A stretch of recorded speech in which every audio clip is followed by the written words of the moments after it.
안녕하십니까. 저는 천주교 서울대교구 연령연합회에서 천주교의 상장례를 강의하는 박명진 시몬입니다. 반갑습니다. 오늘은 두 번째 시간으로서 지난 강의에 이어 가톨릭교회 장례식사의 변천에 대해서 공부하겠습니다. 지난 시간에 간략히 설명했던 것을 좀 더 자세하게 다룰 것이기 때문에 일부 중복되는 부분도 있겠습니다.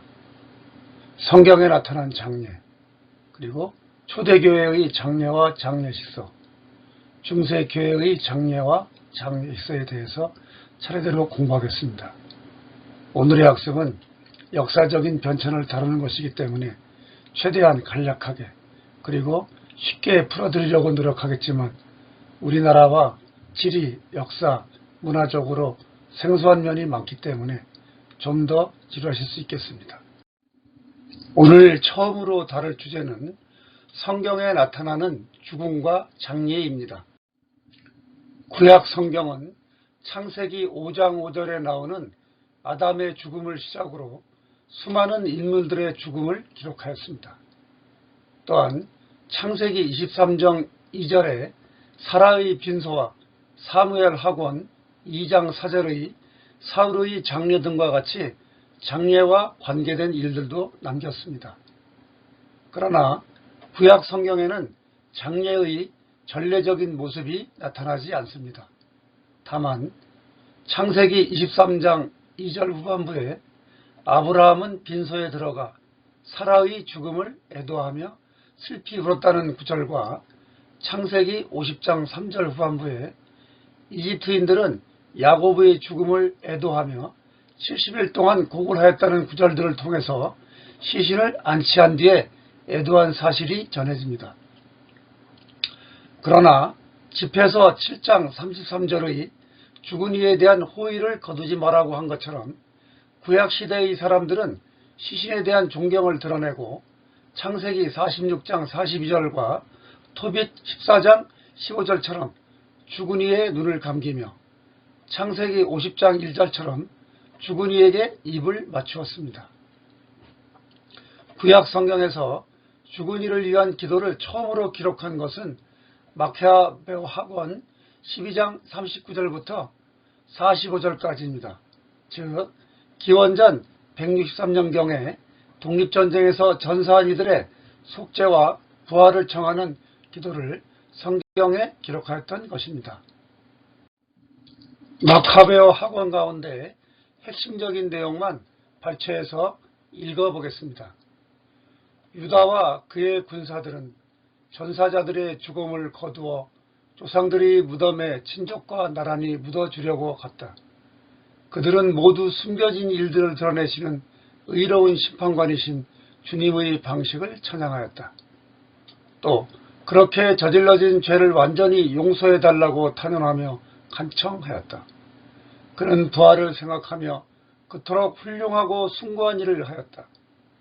그가 전사자들이 부활하리라고 기대하지 않았다면 죽은 이들을 위하여 기도하는 것이 쓸모없고 어리석은 일이었을 것이다. 그러나 경건하게 잠든 이들에게는 훌륭한 상이 마련되어 있다고 내다보았으니 참으로 거룩하고 경건한 생각이었다. 그러므로 그가 죽은 이들을 위하여 속죄를 한 것은 그들이 죄에서 벗어나게 하려는 것이었다. 신약 성경은 예수 그리스도의 죽음은 물론이고 그분의 염습과 안장에 관한 기록을 네 복음서에 남겼습니다. 신약 성경의 복음 역시 장례와 관련된 전례 행위가 기록되어 있지 않습니다. 그러나 디모데오 후서 1장 18절을 보면 그날에 주님께서 허락하시어 그가 주님에게서 자비를 얻기 바랍니다 라고 한 것처럼 바오로 사도가 디모데오의 종인 오네시포로스를 위해 기도한 사실이 전해집니다. 또한 시신을 씻고 기름을 바르고 모시의 일종인 아마로 묶어 안치했다는 사실을 기록으로 남겼습니다. 당시는 대부분 죽은 날에 시신을 무덤에 안장한 사실을 알 수 있습니다. 그런데 신약 성경은 그리스도의 파스카 사건을 통해서 죽음을 새로운 차원으로 끌어올렸습니다. 즉, 예수님께서 당신의 죽음과 부활을 통해서 모든 죽은 이를 일으켜 세울 수 있는 능력을 이미 보여주셨기 때문입니다. 교회는 바오로 사도에 의해 예수님의 죽음과 부활의 참된 의미를 통해 죽음에 대해 새로운 차원의 신학적 전망을 지닐 수 있었습니다. 예수님의 부활신앙에 근거한 부활과 영생에 대한 희망 때문에 죽음을 대하는 태도가 근본적으로 달라졌기 때문입니다. 오늘 두 번째로 다룰 주제는 초대교회의 장례입니다. 초대교회의 장례 식서가 아직까지 발견된 것이 없습니다. 따라서 당시의 장례의식과 문화를 명확하게 알 수는 없습니다. 그러나 여러 정황에 대한 기록들을 통해서 짐작할 수는 있습니다. 사도들을 비롯해서 애초에 그리스도인들은 대개 유다인이었으므로 초대교회 신자들은 유다교의 장례를 거행했을 것으로 보입니다. 유다인들의 관습에 대한 연구를 보면 사람이 죽으면 우선 눈을 감기고 몸을 가지런히 한 다음에 수의를 입혔습니다. 그리고 유족과 장례식에 참석한 이들은 공적인 재앙을 당할 때나 참여할 때 행하였던 식으로 옷을 찢고 베옷을 걸치거나 맨발로 다니거나 두건을 쓰지 않고 머리를 풀어 헤치거나 얼굴을 천으로 가리는 그런 것처럼 관습적인 모습을 드러냈습니다. 그리고 유족들은 단식하거나 슬픔을 표시하기 위해 곡을 반복했고 친지와 친척들은 위로의 빵과 술잔으로 유족들을 감싸 주었습니다. 이처럼 유다교의 장례에서는 슬픔을 표시하고 위로하는 모습이 뚜렷하게 드러납니다. 고유의 장례식이 없던 초대교회는 유다교의 장례 형식과 찬가, 기도문 등과 같은 유다인의 장례 관습을 따랐습니다. 하지만 교회가 자리를 잡은 다음부터는 그리스도교의 핵심인 부활신앙에 입각하여 장례를 거행했습니다. 애초에 유다인들이 거주하는 곳에서 유다인을 중심으로 시작된 교회가 사도 바오로를 중심으로 이방인들이 사는 곳까지 확장되었습니다. 그래서 이교도의 장례 관습이 그리스도인의 장례에 영향을 주기는 하였지만 결국 부활신앙이 바탕인 그리스도교 예식으로 정착되었습니다. 고대 교회에서 교의와 교회를 발달하는 데 크게 공헌한 훌륭한 스승과 저술가를 교부라고 하는데요. 초대교의 교부들은 장례 예식에서 이교적인 관습을 없애고 부활의 기쁨이 드러나도록 하려고 애썼습니다. 당시의 그리스도인은 죽음이 삶의 끝이 아니라 영원한 삶의 시작이라고 믿었기 때문입니다. 교부 가운데 한 분인 아리스티데스라는 분은 이렇게 말씀하였습니다. 그리스도인들은 장례식에서 슬픔과 서러움을 드러내지 말아야 하며 오히려 주님께 감사드리고 기뻐하며 즐거워하라, 이렇게 말씀하셨습니다. 그래서 초대교회의 신자들은 그리스도인이 임종할 때 가족과 이웃이 모여 부활에 대한 희망 속에 편안하게 주님께 돌아갈 수 있도록 기도하였습니다.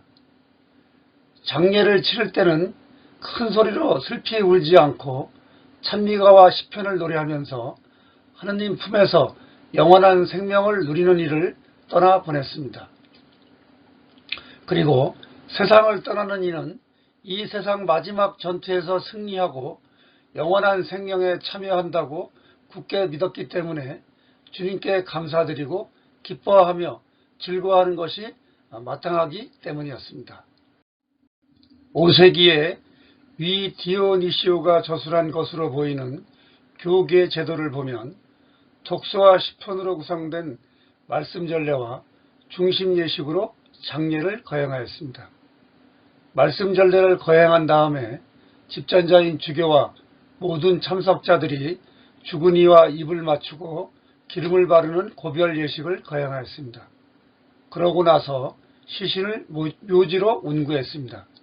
그런데 이 과정을 통해서 죽음은 부활의 시작이라는 것, 죽은 이와 장례에 참여하는 이들이 친교의 표지로 입맞춤함으로써 주님 안에서 한 가족이라는 것, 시신에 기름을 바름으로써 세례로 다시 태어나는 것을 나타낸다는 점에서 파스카가 장례의 핵심이라고 할 수 있습니다. 이후에 시간이 지날수록 위령기도에 관한 증언들이 교회 문헌에 더욱 많이 나타납니다. 교부시대에 로마를 중심으로 사용하던 시편, 찬미가, 후렴 등의 연옥 영혼들을 위한 기도가 점차 서유럽 전체로 퍼져나갔으며 나중에는 공동체의 밤샘 기도 형태로 발전했습니다. 오늘의 세 번째 주제는 중세교회의 장례입니다. 중세에 발간된 베로나 성사집에는 죽은 이를 위해 바치는 속죄, 참회의 기도와 함께 파스카의 내용을 드러내는 기도인 스페르 데풍토스라고 하는 그런 기도가 6개 수록되어 있습니다. 또한 젤라시오 성사집에 있는 죽은 이를 위한 기도에 고별식 때 바치는 영혼을 맡기는 기도도 포함되어 있습니다. 그런데 죽은 이를 위한 기도를 포함해서 장례의 전체를 전해주는 예식서는 로마 예식서 49권입니다. 오늘날의 장례 예식의 뼈대가 형성된 중요한 예식서라고 할 수 있습니다. 이 책에는 두 가지 행렬을 수록하고 있는데 파스카적인 성격이 분명하게 드러납니다. 장례에 참석하는 이들은 망자의 집에서 성당까지, 그리고 성당에서 미사를 봉헌하고 나서 묘지까지 행렬하면서 파스카적인 시편인 113편과 117편 그리고 후렴을 노래합니다. 이 두 가지 시편들은 하나님께서 약속하신 땅으로 나아가는 이스라엘 백성을 연상하게 합니다. 따라서 당시의 장례는 죽음을 파스카의 완성으로 표현하였다는 것을 알 수 있습니다. 즉, 교우들이 열을 지어 시신을 묘지로 운구하면서 부르는 오늘날도 사용하고 있는 다음과 같은 후렴구에서 파스카의 완성이 잘 나타납니다. 주님, 천사들이 그를 하느님 나라로 인도하며 순교자들이 그를 당신 나라로 영광스럽게 맞아들이게 하소서. 이처럼 죽은 이는 아직 살아있는 이들과 함께하는 가운데 이 세상을 떠나 천사들이 호의 속에 영원한 그분 나라로 들어가기 때문입니다. 그러나 8세기 이후에는 속죄와 참회의 신학이 발달하였습니다. 그레고리오 성사집과 클리니 스토해의 장례식서를 보면 하느님의 심판 앞에서 무서운 징벌을 피하기 위해 하느님의 자비에 호소하는 쪽으로 장례의 중심이 바뀐 것을 알 수 있습니다. 그래서 죽은 영혼을 위한 속죄의 표시로 위령미사를 집전하고 장례도 파스카의 기쁨이 아니라 죽은 영혼의 죄를 씻는 속죄가 중심이 되었습니다. 죽음을 통한 파스카의 기쁨이 아닌 죄의 심판에 대한 무서움과 두려움을 드러내는 것으로 바뀐 것입니다. 그래서 당시의 그리스도인들은 임종이 가까워지면 함께 모인 이들이 시편을 노래하는 가운데 임종하는 이가 공적으로 죄를 고백한 뒤에 종부성사와 노자성체 등을 받았습니다. 이미 잘 아시는 분도 계시겠지만 종부성사라고 하는 것은 성체성사를 받을 의사 능력이 있는 신자가 병이나 노쇠로 죽을 위험에 있을 때 받는 성사를 말합니다. 지난 수세기 동안 죽음에 임박한 중환자만 이 성사를 받는 경향이 있었기 때문에 마지막 도유라고 해서 죽음에 임박한 이에게 마지막으로 기름을 발라주었습니다. 그러나 제2차 바티칸 공의회 이후에 병자의 성사란 이름으로 바뀌었습니다. 그래서 죽음에 임박해서 받는 성사가 아니라 아플 때면 여러 번 받는 받을 수 있는 성사가 된 것입니다. 그리고 노자 성체는 세상을 떠날 위험이 있는 신자에게 마지막으로 영해주는 성체를 말합니다.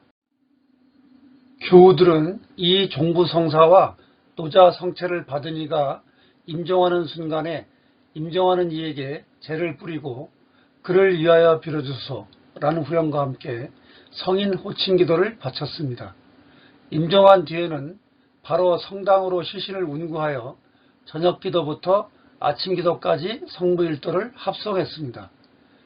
성무일도를 바친 후에는 장례 미사를 봉헌하고 곧바로 묘지까지 행렬하고 시신을 묘지에 안치했습니다. 그런데 죄를 고백하고 제를 뿌리며 성인 호칭 기도를 바치는 것은 죽은 영혼의 속죄, 세상을 떠난 뒤의 심판과 형벌에 대한 두려움이 강조되어 생긴 예식이라고 할 수 있습니다. 중세부터는 연옥교리가 널리 확산되면서 위령기도는 미사, 자선행위 등과 함께 연옥 영혼을 구원하는 데 중요한 요소가 되었습니다. 그리고 대사교의가 발전하면서 위령기도의 중요함이 더욱 강조되었습니다.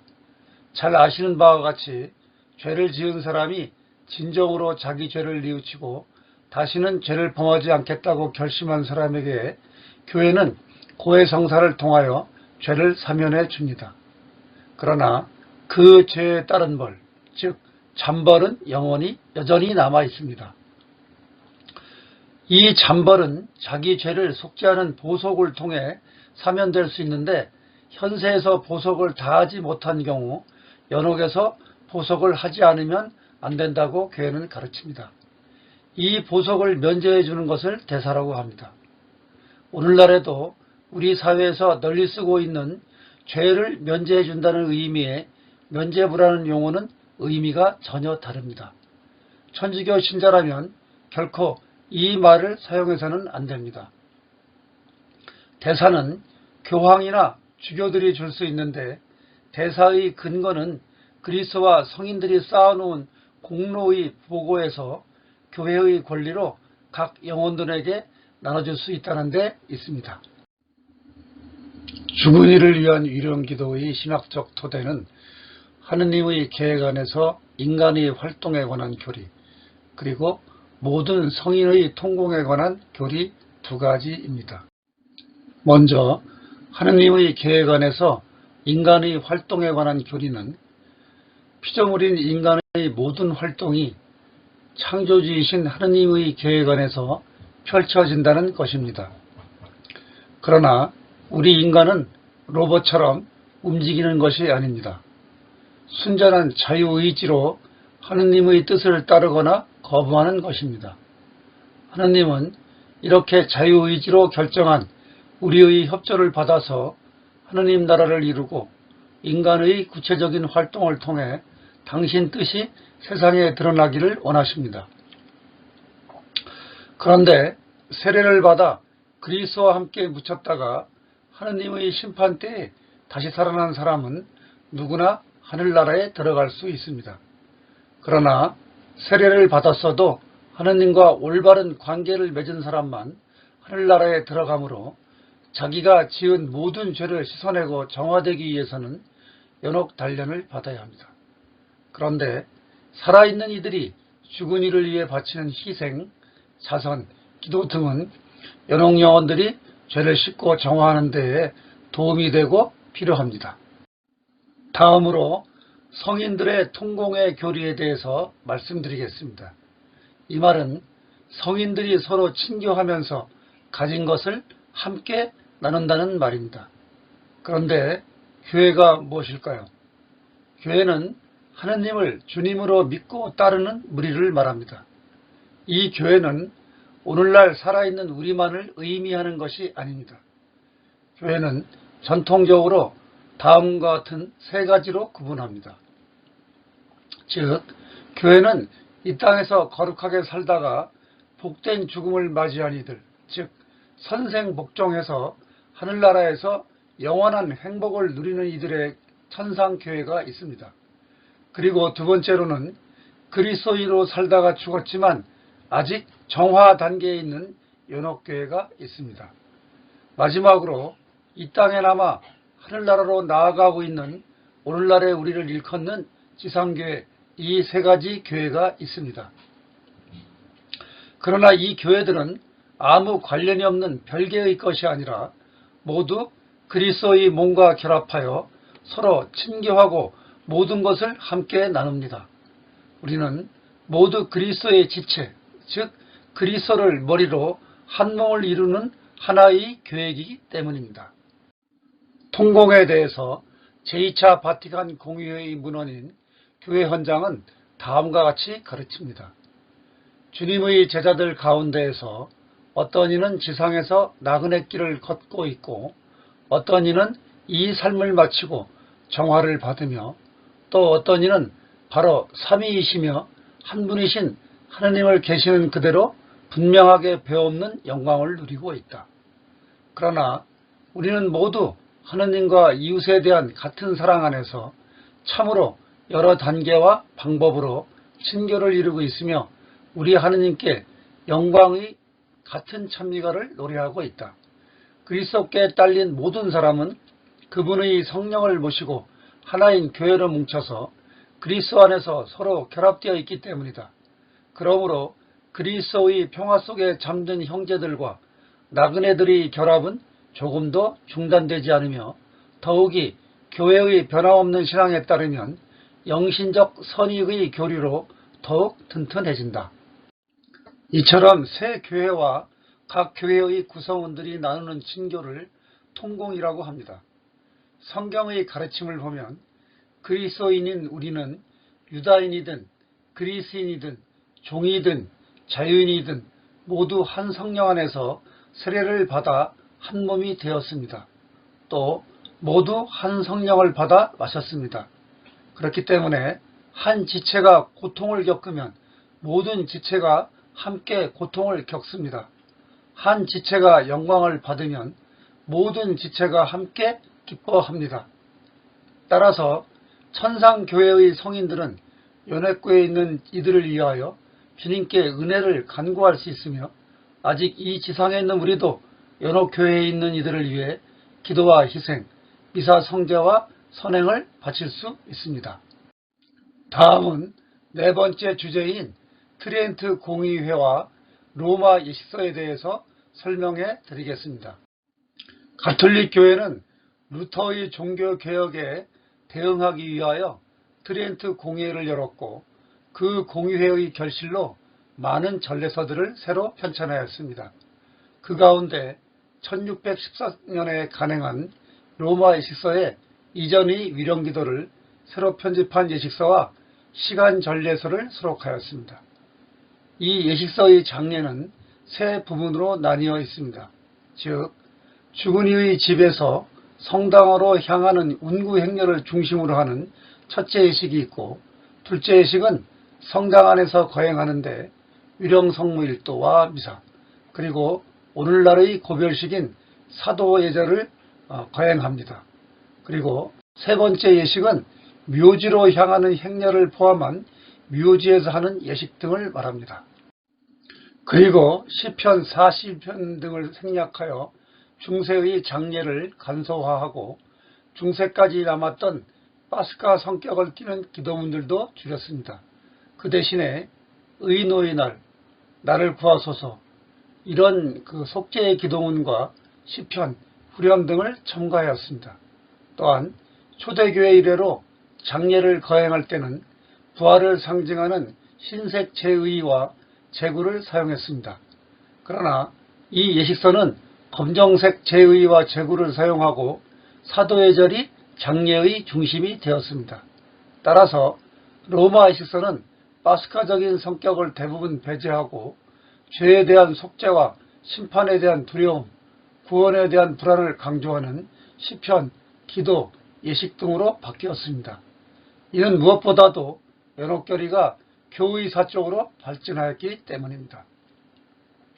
이 예식서는 제2차 바티칸 공의회 이후에 장례식서가 나올 때까지 위령성무일도, 장례미사, 사죄예절 등을 중심으로 하는 교회의 공식 예절서로 사용되었습니다. 오늘 강의는 여기까지 하겠습니다.